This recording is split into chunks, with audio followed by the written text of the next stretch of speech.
$600 for a 2-pack. We weren't really anticipating it being $600. Right.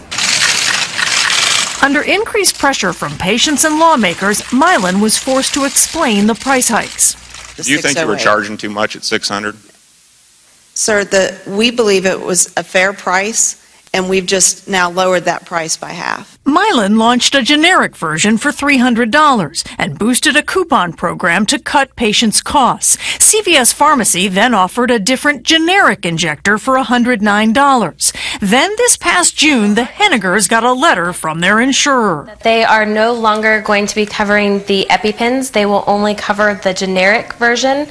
So they have taken these completely off of their plan. But at their pharmacy, generics were out of stock. That's when they looked at the AuviQ. This is very personal for us. And Evan and Eric Edwards invented the AuviQ after growing up with severe allergies. we carry it in our pockets every day. Every day one, right. Yep. And of course, you're supposed to carry 2, right? So I have that as well. It's smaller and comes with its own voice instruction. Place black end against outer thigh. Basically, anybody who picks up the device is able to have a voice guiding them. What do I do next? I think that's key. It's all about confidence. And we saw hesitation. That one is a lot bigger. So this one's a little easier to hold. Lexi Henniger liked the product, but not the price. The AuviQ lists for $4,500. So that was kind of disappointing. They actually called me before they filled my prescription to ask if I wanted them to go ahead and fill it.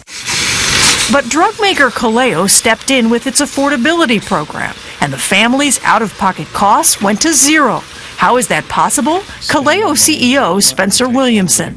The pricing and reimbursement system in this country is broken, and we're committed to always putting patients and families first. You have a drug that has a $4,500 price. How do people get that for free?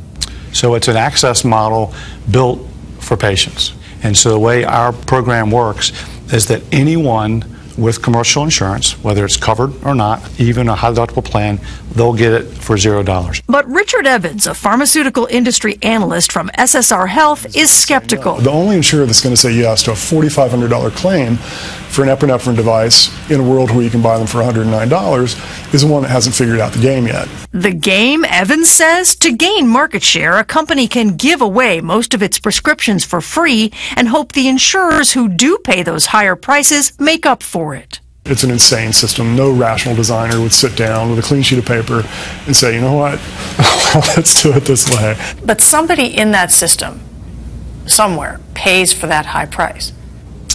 So many plans cover the product because it's the right thing for their patients and their physicians, and they're very enthusiastic about it.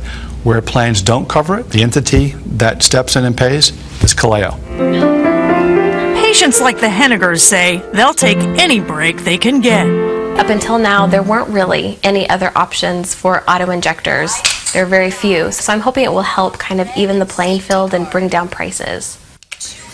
So how will it affect prices? Well, analysts say in this business, competition can sometimes drive prices higher as drug companies have to get into this market with pharmacy benefit managers and insurers. Those prices can actually go up, where you'd think they might go down because of the complicated nature of this. Now, the AuviQ returned to pharmacies in February after a voluntary recall in 2015 that was under a different manufacturer, and another EpiPen competitor is set to hit the market later this year. So